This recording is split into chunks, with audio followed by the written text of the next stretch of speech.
کتاب visiting card. آج کی کہانی کا عنوان قیدی، جنگل اور سوال۔ آدم خور قبیلے میں مقید اسے 7 دن گزر چکے تھے۔ وہ موت کا ایک ایک دن گن رہا تھا۔ معمولی سی آہٹ پر وہ چونک جاتا اور اٹھ کر بیٹھ جاتا، نہیں کوئی بات نہیں، اور وہ پھر آنکھیں بند کر لیتا۔ آنکھیں بند کرتے ہی الاؤ روشن ہو جاتا اور الاؤ روشن ہو گیا۔ ایک شور جھونپڑی کے اندر داخل ہوا۔ کئی نیزوں اور بھالوں کے پھلوں نے اس کے جسم کو چھیٹ ڈالا۔ وہ اتنے کالے تھے کہ رات کا حصہ معلوم ہو رہے تھے۔ صرف جب وہ ہنستے تھے اور شور مچاتے تھے تو نظر آتے تھے۔ آدم خوروں نے اسے جھونپڑی سے باہر نکالا اور سامنے ہی ایک بڑے میدان سے باندھ دیا۔ اس کے بالکل سامنے آگ روشن کر دی۔ کالے جسم اور رنگ برنگے نشان رقص کرنے لگے اور شور مچانے لگے۔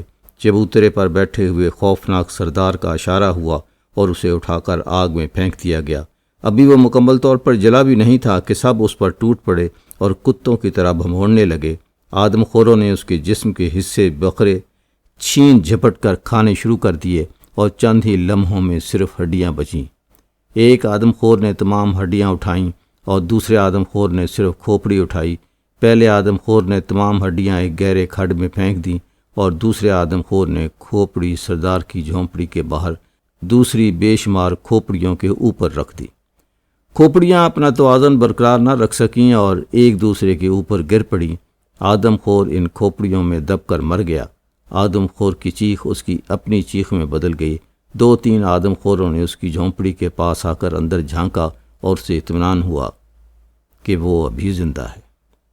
کوئی خواب تھا یا خیال تھا، لیکن در حقیقت آدم خور اس سے بے پرواہ تھے۔ بانسوں کی بنی ہوئی جھونپڑی میں وہ بند تھا۔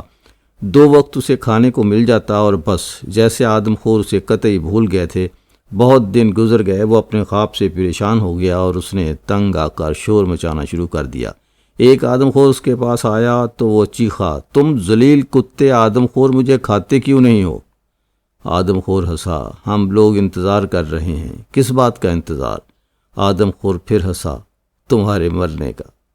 وہ کچھ نہ سمجھ سکا اور پھر وہ بھی مرنے کا انتظار کرنے لگا۔ اسی انتظار کی ایک رات اس کی جھونپڑی کے بالکل سامنے کھلے میدان میں سب آدم خور جمع ہو رہے تھے۔ وہ اپنا انتظار بھول کر جنگل، آدم خور، رات اور روشن الاؤ دیکھنے لگا۔ سردار قبیلہ ایک اونچے چبوترے پر قہر آلود نظروں کے ساتھ بیٹھ گیا۔ تب ایک بوڑھے آدم خور کے مردہ جسم کو لایا گیا اور اسے آگ کے پاس رکھ دیا گیا۔ سردار قبیلہ نے اشارہ کیا۔ ایک معتبر بزرگ آدم خور آگے بڑھا۔ اس نے مردہ آدم خور کے پاس جا کر گھٹنے زمین پر ٹیک دیے اور سر جھکا لیا اور پھر ہاتھ آسمان کی طرف اٹھا لیے اور پھر چہرہ آسمان کی طرف اٹھا لیا۔ وہ کچھ دیر اسی حالت میں رہا اور پھر خوفناک چیخ مار کر اٹھ کھڑا ہوا۔ اب اس کے ہاتھ میں خنجر تھا۔ اس نے مرے ہوئے بوڑھے آدم خور کے سب سے پہلے ہونٹ کاٹ لیے، پھر ناک اور دونوں کان کاٹ لیے اور ایک طرف مؤدب کھڑا ہو کر چبانے لگا۔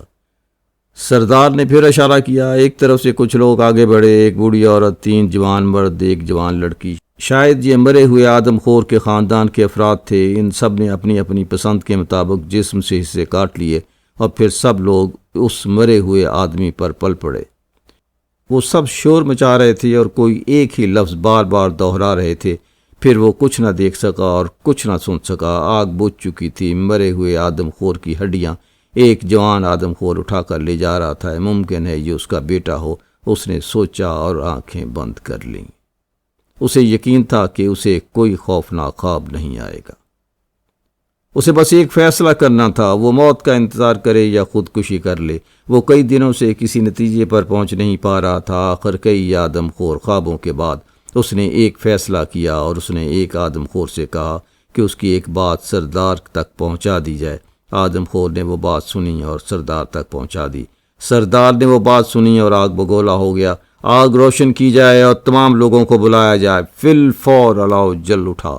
بچے، بوڑھے، جوان، عورتیں اور مذہبی پیشواؤں جیسی شکل والا آدم خور سبھی جمع ہو گئے۔ سردار نے ایک آدم خور کو اشارہ کیا کہ وہ بات سب لوگوں کو بتائے۔ آدم خور نے بلند آواز میں کہنا شروع کیا، قیدی نے سردار سے کہا ہے کہ اگر تم اپنے مردے کھانے کی بجائے دفن کر دیا کرو تو بتاؤ اس کے عوض کتنی دولت لوگے؟ قیدی منہ مانگی دولت دینے کے لیے تیار ہے۔ ایک نوجوان آدم خور اٹھا، ہمیں قیدی کی بات مان لینی چاہیے، ہمیں دولت کی ضرورت ہے۔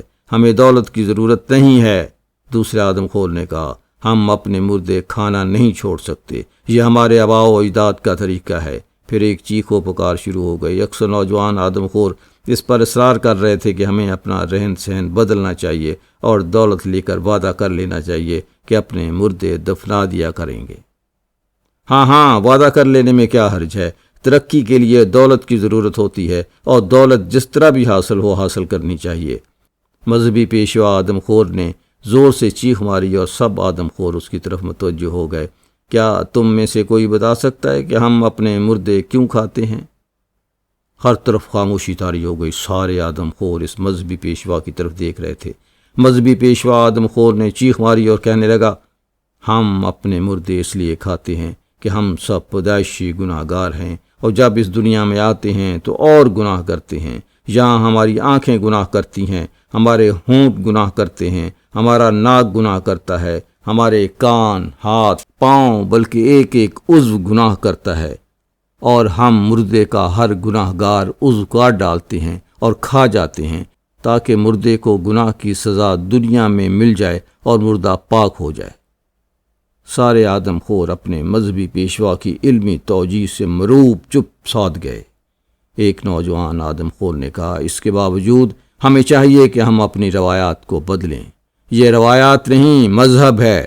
بزرگ آدم خور چیخا، تم گناہ گار ہو، پاپی، مذہب کے خلاف بول رہے ہو؟ مرنے کے بعد سب سے پہلے تمہاری زبان کاٹی جائے گی۔ سب آدم خور چیخ چلا رہے تھے، لیکن فیصلہ ناممکن ہو گیا۔ اس سے پہلے کہ آدم خور آپس میں لڑ پڑتے، ایک آدم خور زور سے چیخا اور اس نے سب کو اپنی طرف متوجہ کر لیا۔ نوجوان ٹھیک کہتا ہے، اگر ہم کو اپنی روایات بچا کر رکھنا ہے تو ہمیں روایات کو بدلنا ہوگا، اس میں لچک پیدا کرنا ہوگی۔ اب ہم کو صرف مردہ لوگوں کو نہیں کھانا چاہیے بلکہ زندہ آدمیوں کو بھی کھانا چاہیے۔ اور ان سب نے بانسوں کی جھونپڑی کی طرف دیکھا اور ان سب کی نظریں قیدی کے جسم سے نیزوں اور بھالوں کی طرح نکل گئیں۔ وہ کپ کپا گیا۔ اتنے میں سردار چیخا، جاؤ قیدی کو لے کر آؤ۔ اسے سردار کے سامنے پیش کیا گیا۔ سردار نے اسے اور چند دوسرے آدم خوروں کو اپنے ساتھ آنے کا حکم دیا۔ وہ سب ایک جھونپڑی کے پاس پہنچے جس کے باہر خوفناک قوی الجثہ آدم خور خونخوار چہروں اور بھالوں کے ساتھ پہرا دے رہے تھے۔ سردار کو دیکھ کر وہ ایک سمت ہٹ گئے۔ سردار جھونپڑی کے اندر داخل ہوا اور پھر سردار نے اسے بھی اندر آنے کو کہا۔ وہ اندر گیا تو دیکھ کر حیران رہ گیا۔ پوری جھونپڑی ہیرے جوہرات اور سونے سے جگمگا رہی تھی۔ سردار نے اسے اشارہ کیا کہ وہ اچھی طرح دیکھ لے۔ تھوڑی دیر کے بعد سردار نے قیدی سے کہا، میں تمہیں آزاد کرتا ہوں، تم اپنے قبیلے میں جاؤ اور ان سے پوچھو کہ اگر وہ اپنے مردے دفن کرنے کی بجائے کھا لیا کریں تو اس کے عوض کتنی دولت لیں گے۔